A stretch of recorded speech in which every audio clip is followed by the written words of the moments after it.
Hello friends, तो next episode शुरू होता है और हम देखते हैं यांग रेसिडेंस को, जहाँ पे चैन की मॉम ने ये न्यूज़ उसके फादर को दे दी थी। तो हम देखते हैं उसके फादर ये सुन के चौंक जाते हैं और कहते हैं क्या चैन का ताऊ सोल अवेकन हो गया। उसके बाद चैन की मॉम बताती है कि उसका ताऊ सोल तो लो लेवल का हुयंग क्लास का ताऊ सोल है। तो चैन के फादर कहते हैं ताऊ सोल ना होने से तो बहुत ज़्यादा अच्छा है कि एक लो लेवल का ही ताऊ सोल हो, इतना हमारे लिए काफ़ी है। कम से कम वो यांग रेसिडेंस से बाहर तो नहीं जाएगा और कोई उसे बुली तो नहीं करेगा। तो चैन की मॉम इनको दिलासा देती है। उसके बाद हम देखते हैं सीन शिफ्ट होता है और हम देखते हैं नाइट में इसके खुशी में सभी लोग जश्न मना रहे होते हैं। उसके बाद हम देखते हैं एक एल्डर वहाँ पे एंटर करते हैं जिनका नाम होता है यांग क्विंग हाई। उसके बाद हम देखते हैं वो कहते हैं कि आपको क्या ज़रूरत थी कि हम सभी को वहाँ पे डिनर में इनवाइट करने की, और सिर्फ इस चैन के बर्थडे को सेलिब्रेट करने के लिए। तो इसको सपोर्ट करते हुए हम देखते हैं एक एल्डर यांग क्विंग लीन कहते हैं वैसे भी मैंग को कल यहाँ से निकाल दिया जाएगा और हम इसे और कभी नहीं देख पाएंगे। तो एक एल्डर यांग क्विंग फेंग कहते हैं कि ये अच्छा नहीं है कि हम लोग एक साथ यहाँ पे डिनर कर रहे हैं। तो एल्डर क्विंग हाई रिप्लाई देते हैं कि मैंने यहाँ पे आने के लिए तैयारी की थी लेकिन मैं लेट हो गया, इसका मुझे रिग्रेट है। तो आप लोग मेरे बिना डिनर कीजिए, मेरे पास समय नहीं है। तो एल्डर क्विंग लिन भी इसको सपोर्ट करते हैं और कहते हैं मुझे भी देर रात तक सोने से प्रॉब्लम होता है तो मैं भी जा रहा हूँ। तो हम देखते हैं चीफ एल्डर गुस्सा हो जाते हैं और कहते हैं ये क्या हो रहा है यहाँ पे, सब लोग बैठ जाओ और तुम दोनों एक बच्चे के सामने ऐसे रिएक्ट कर रहे हो। तो हम देखते हैं एल्डर क्विंग हाई धीरे से सबको बोलते हैं क्या तुम लोगों के बीच में इसके लिए अब भी रिस्पेक्ट है। चीफ एल्डर कहते हैं मैं सिर्फ यहाँ पे तुम लोगों को इसके बर्थडे सेलिब्रेट करने के लिए नहीं बुलाया हूँ, मेरे पास तो तुम लोगों के लिए एक अच्छी न्यूज़ भी है। तो हम देखते हैं चीफ एल्डर बताते हैं कि चैन का ताऊ सोल अवेकन हो गया है। तो ये सुन के एक एल्डर कहते हैं क्या। उसके बाद हम देखते हैं एल्डर क्विंग हाई कहते हैं ये कैसे हो सकता है। उसके बाद चीफ एल्डर कहते हैं क्या मैं यहाँ पे जोक कर रहा हूँ। चीफ एल्डर बताते हैं कि इसका ताऊ सोल लो लेवल का हुयंग क्लास का ताऊ सोल है, ये अपने कल्टीवेशन को आगे प्रोसीड कर सकता है और इसे यांग रेसिडेंस भी नहीं छोड़ना। उसके बाद क्विंग हाई कहता है तो ठीक है मैं चेक कर लेता हूँ। उसके बाद वो चैन के पास चला जाता है और उसके कंधे में हाथ रखता है और उसके कंधे से उसके बॉडी में अपने स्पिरिचुअल पावर को एंटर करने लगता है, जिससे चैन को बहुत पेन होने लगता है।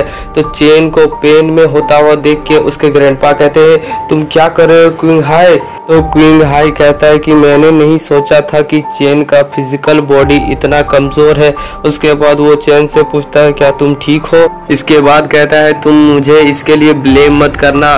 उसके बाद देखते हैं एक दूसरे एल्डर कहते हैं कि तुमको अपनी पूरी मेहनत करनी होगी और अपना बेस्ट देना होगा, कहीं तुम यांग फैमिली को शर्मिंदा ना कर दो। तो चैन कहता है थैंक्स सेकंड ग्रैंड अंकल और फोर्थ ग्रैंड अंकल आपके सलाह के लिए। और चैन कहता है मैं यहाँ पे अच्छा महसूस नहीं कर रहा तो मैं यहाँ से जाना चाहता हूँ।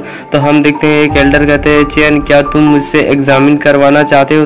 तो चैन इनको भी थैंक्स कहता है और कहता है कि मैं अभी ठीक हूँ।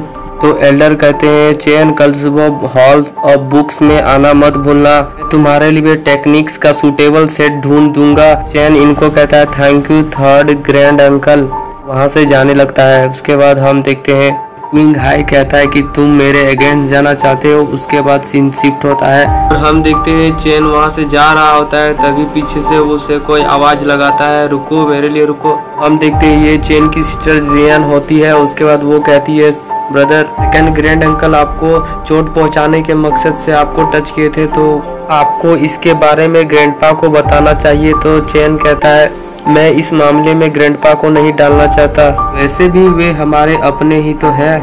इसके बाद ये दोनों थोड़ी देर और इसी तरह बातें करते हैं और चैन वहां से जाने लगता है और इससे पीछे से जियान कहती है अच्छे से रेस्ट करना। उसके बाद हम नाइट में देखते हैं चैन अपने कमरे में कल्टीवेशन कर रहा होता है। हम देखते हैं कल्टीवेशन के दौरान वो अपने कॉन्शियसनेस में चला जाता है और हम उसके कॉन्शियसनेस के चारों ओर पानी ही पानी देखते हैं। उसके बाद वहाँ पे हम लोग एक अजीब सी चीज को देखते हैं जहाँ पे एक बुक रखी हुई थी और उससे आसमान की ओर एक येलो कलर का लाइट जा रहा होता है और चैन उसके पास पहुंचता है और वो कहता है चलो देखते हैं मेरे सोल के अंदर क्या है।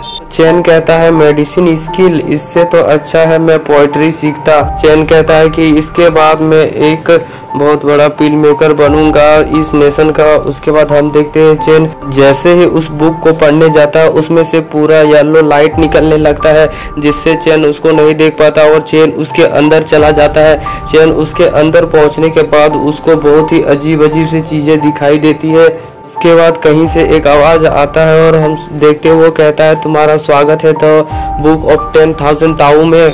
तो चैन कहता है कौन है यहाँ। तो हम फिर से सुनते हैं वो कहता है नर्वस मत हो। तो चैन पीछे मुड़ता है तो उसको एक आदमी दिखता है और चैन कहता है कौन हो तुम। उसके बाद वो चैन के पास आता है और कहता है मेरा नाम हुएंगू है और मैंने तुम्हें चूज किया है और इससे पहले मैंने तुम्हें 2 बार बचाया है। तो चैन कहता है आपने मुझे बताया आप कहना क्या चाहते हैं। तो वो कहते हैं कि ये तुम्हारा फैमिली का मैटर है, इससे मेरा कोई लेना देना नहीं है। बुक ऑफ 10,000 ताऊ ये तुम्हारा नया पावर है। चैन कहता है रुको, क्या मेरे पास ताऊ सोल था, और अगर था तो तुमने उसे क्यों रिमूव कर दिया और तुम मेरे अंदर कैसे हो। तो वो कहता है तुमने एक ताऊ सोल पॉजेस किया था, अगर तुम उसे अवेकन कर देते तो तुम डी क्लास के अपर लेवल के एक स्वॉर्डमैन बन सकते थे। तो चैन कहता है क्या एक अपर लेवल का डी क्लास का ताऊ सोल। तो वो कहता है रुको रुको चिंता मत करो, ये प्रेजेंट का ताऊ सोल तुम्हारा उससे कई गुना ज्यादा बेहतर है। तो चैन कहता है क्या मैं तुमको मूर्ख दिख रहा हूँ। चैन कहता है कौन है तुम्हारे खोपड़ी में जो ये सोच रहा है कि एक डी क्लास का अपर लेवल का ताऊ सोल से एक यंग क्लास का ताऊ सोल लो लेवल का बेटर है। तो वो कहता है ना कि तुम्हारा करंट ताऊ सोल लो लेवल का है, लेकिन ये इनफाइनाइट टाइम तक ट्रांसफॉर्म हो सकता है जैसे जैसे तुम मेहनत करते जाओ। इवन ये तो तियान क्लास के ताऊ सेल से भी ज्यादा स्ट्रांग हो सकता है। ये मत सोचो कि ये इंटरेस्टिंग नहीं है, ये इनफाइनाइट तक ट्रांसफॉर्म हो सकता है। और इवन ये सिर्फ एक मेडिसिन ताऊ सोल नहीं है, ये तो सभी तरह के ताऊ सोल को अपने अंदर एब्जॉर्ब कर सकता है। तुम जिसको चाहो उस ताऊ सोल को पिक कर सकते हो अपने लिए।